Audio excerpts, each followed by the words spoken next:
호주 대회는 시차, 세금, 거리 등의 이유에서 홈타운이 아닌 이상 파이터들이 웬만하면 피하려고 하는 것 같습니다.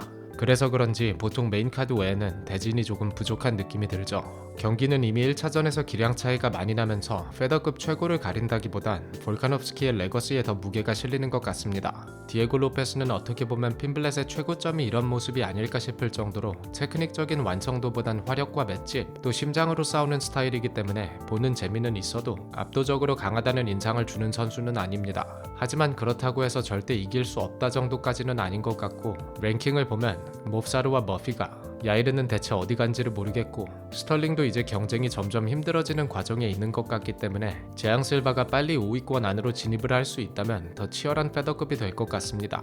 경기의 중요한 포인트 중 하나는 볼카노프스키의 스피드죠.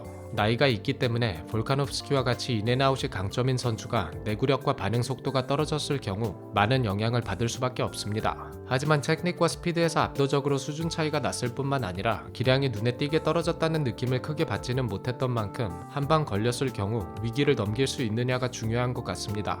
두 번째는 로페즈의 전략의 변화입니다. 최근 재앙 실바를 잡은 만큼 경기 감각 자체는 더 좋을 것 같고, 1차전처럼 끌려다니는 경기가 된다면 한방 휘두르다 맞추는 것 말고는 답이 없다고 봐도 될 것 같기 때문에 드라마틱한 변화는 아니더라도 아마 더 높은 볼륨을 가지고 올 것 같습니다. 세 번째는 아마 가장 중요한 요소일 것 같은 볼카노프스키의 게임 플랜입니다. 1차전을 통해 내가 아무리 때려도 쓰러뜨리기는 어렵겠다는 판단이 섰을 것 같아서 최대한 위험을 배제하는 전략을 들고 올 것 같은데, 꽤나 루즈한 포인트 싸움으로 만장일치 승리를 하는 경기가 될 가능성이 높다고 볼 수도 있겠죠. 볼카랑 잘 계산하는 지능적인 선수라는 얘기를 자주 드렸습니다. 특히나 로페스와 같이 공격에 옵션이 많지 않은 선수를 상대로 이런 모습들이 눈에 띄게 나타났던 것 같고, 1차전은 경기 전반적으로 거리 싸움에서 압도적이었습니다. 각각 3, 4, 5라운드에 나왔던 모습을 보면 쉬지과 킥 페인트, 또 사이드 스텝을 밟아주면서 자신이 안전한 거리를 유지하는 모습을 볼 수 있습니다. 그뿐만이 아니라 자신이 들어갈 때 훅 컨비네이션으로 받아주려고 하는 습관이 있는 로페즈의 타이밍을 계산해 아주 특이하게 뒷발과 뒷손 컨비네이션을 넣고 다시 사이드로 빠지는 파이트 IQ.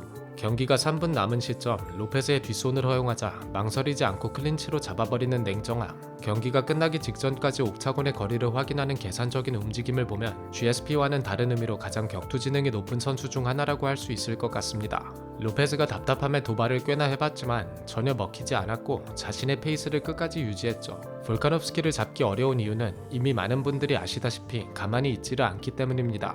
볼카노프스키는 쉬지 않고 사이드 스텝을 밟으면서 크고 작은 페인트를 내는데, 크게 데미지가 들어가는 공격이 아니더라도 좀 맞아주면서 가둬버리자 생각을 하다 보면 어느 순간 완벽하게 볼카노프스키의 페이스대로 경기가 흘러가게 되는 것이 보통입니다. 볼카노프스키가 거리를 유지하기 위해 대표적으로 사용하는 테크닉은 뒷발 혹은 뒷손을 주고 백스텝을 밟으면서 내는 잽으로, 코리안 전비전에서도 로페즈전과 마찬가지로 이런 식의 운영의 정석을 보여줬다고 할 정도로 빈틈이 없었습니다. 거기에다가 앞발로 바디를 노리기 시작하면 상대 입장에서는 머리가 정말 복잡해질 수밖에 없죠.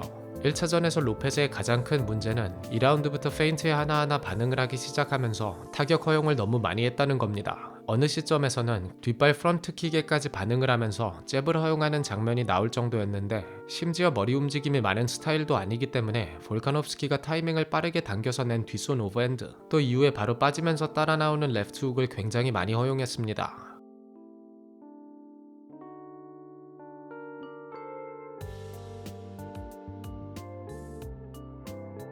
결과적으로 답답한 로페스가 조금 무리를 해서라도 추격을 시도하는 모습들이 나왔지만 거리가 전혀 맞지 않았죠.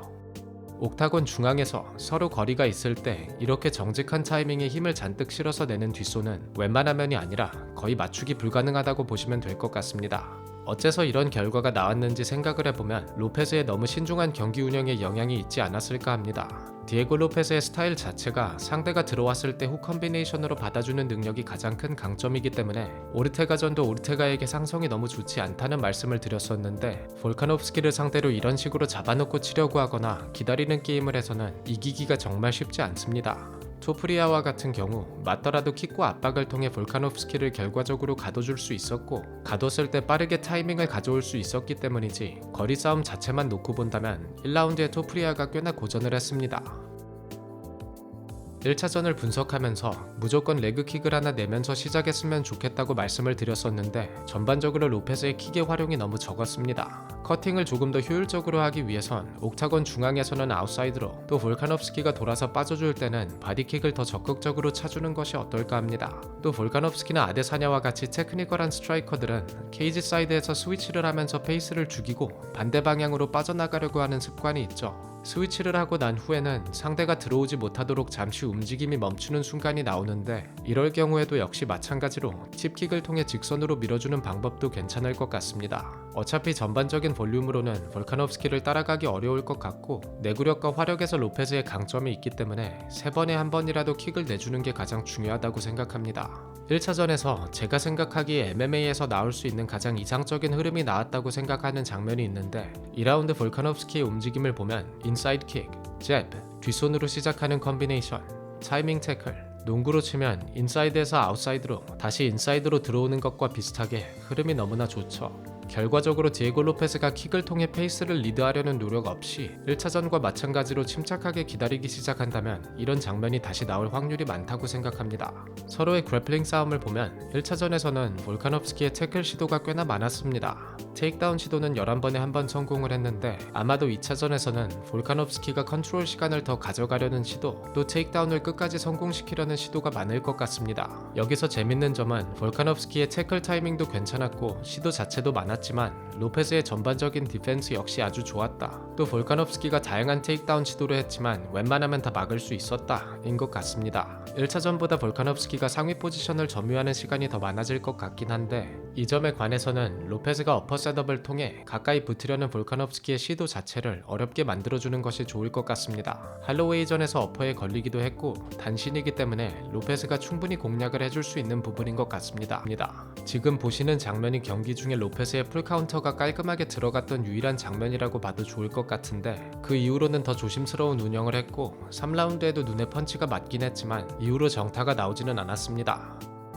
볼카nov스키가 들어올 때나 빠질 때 훅으로 받아주려고 하는 것은 어차피 로페스가 당연하게 해줘야 하는 운영이고, 어퍼나 바디를 통해 위로 올라오는 컨비네이션으로 받아주는 게 맞출 확률이 그나마 높아지지 않을까 생각합니다. 로페스가 클린치에 잡히는 장면 중에 하나를 보면 바디에서 위로 올라오는 컨비네이션으로 잘 뜯어줄 수 있었습니다.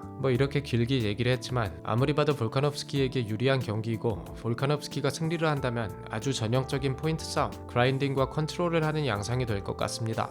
하지만 왠지 로페스에게 기회가 있을 것 같은 느낌이 드는데, 최소한 1차전보다는 더 타이트한 경기가 됐으면 하는 바람입니다. 그럼 과연 디에고 로페스가 다른 모습을 보여줄 수 있을지, 아니면 볼카nov스키의 레거시가 계속될지, UFC 325의 메인 이벤트 분석을 마치겠습니다. 시청해주셔서 감사하고 이번 주 경기 즐겁게 시청하시는데 조금이라도 도움이 됐으면 좋겠습니다. 감사합니다.